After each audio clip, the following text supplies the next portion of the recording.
বাঙালির আবেগ, ভালোবাসা ও ভক্তির আরেক নাম জয় শ্রীরাম। আর মাত্র কয়েক ঘন্টার অপেক্ষা, তারপরই উদ্বোধন হবে বিশ্বের সবচেয়ে বড় মন্দির, রাম মন্দির। অযোধ্যায় তৈরি রাম মন্দির আজ থেকে 1000 বছর পরও একইভাবে দাঁড়িয়ে থাকবে। জেনে নিন রাম মন্দিরের কিছু অজানা তথ্য। 22শে জানুয়ারি 2024 এই রাম মন্দির উদ্বোধন করা হবে। উত্তর ভারতে মন্দির শৈলীর আদলে রাম মন্দিরটি নির্মাণ করা হয়েছে। পূর্ব থেকে পশ্চিমে মন্দিরের দৈর্ঘ্য 380 ফুট, প্রস্থ 250 ফুট, মন্দিরের উচ্চতা 161 ফুট।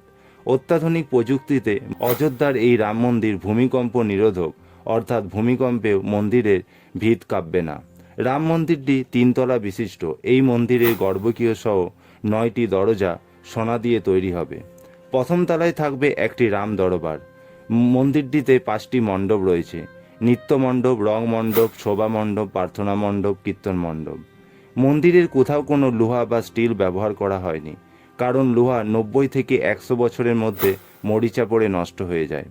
মাটির আর্দ্রতা থেকে সুরক্ষার জন্য গ্রানাইট ব্যবহার করে 21 ফুট উঁচু পিলার তৈরি করা হয়েছে। মন্দিরের ভিতরটি রোলার কম্প্যাক্ট কংক্রিটের 14 মিটার পুরু স্তর দিয়ে তৈরি করা হয়েছে, যা একটি কৃত্রিম পাথরের চেহারা দিয়েছে। এই মন্দিরে ভগবান রামের শিশুরূপ রামলালাকে প্রতিষ্ঠা করা হবে। রাম মন্দিরের ভিত্তি স্থাপনের জন্য সারা দেশের প্রায় 2587টি পবিত্র স্থান থেকে মাটি আনা হয়েছে। এই স্থানগুলির মধ্যে রয়েছে হলদিঘাটি, কেদারনাথ, যমুনেত্রী এবং বদ্রীনাথের মতো পবিত্র স্থান। রাম মন্দির ভিত্তিপ্রস্তর স্থাপনের প্রায় 150টি নদীর পবিত্র জল ব্যবহার করা হয়েছে। রাম মন্দিরের নিচে প্রায় 2000 ফুট গভীরে একটি টাইম ক্যাপসুল রাখা হয়েছে। এই ক্যাপসুলে রাম জন্মভূমি অযোধ্যা এবং ভগবান রাম সম্পর্কিত গুরুত্বপূর্ণ তথ্য রয়েছে। রাম মন্দিরের 613 কিলোগ্রাম ওজনের একটি ঘণ্টা লাগানো হয়েছে, যার আওয়াজ 10 কিলোমিটার দূর থেকে শোনা যাবে।